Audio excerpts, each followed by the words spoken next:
Tugan an epic wórshan dar good an táin bó cúlainne léargas begain ar an héin. Táin an scéal chlí an chotínta. Tá an rí eilil agus banrín méh chonacht sa leaba. Agus maríon an staoine sa leaba, táin siad a gargóns. Nuair a chuireann siad a gcuid muoine a gcompráid le chéile, tictar dómh go bhfuil siad ar chomh Seachas a gás éon rud amháin, tarú den sco. Méh, mar gur beannaí, tháinig fúnáiste chorála siúpadúireacht ar san taramh.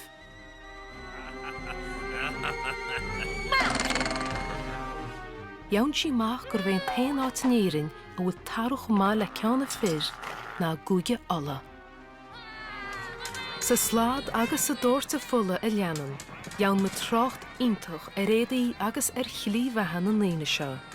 Ní a bhéon bocht an suúracha iad na cantarí Gaeilge seo.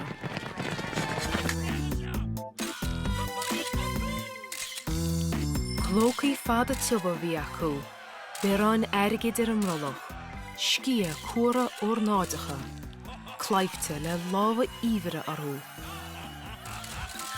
Bróistí óir, fáinní le clocha luachhara.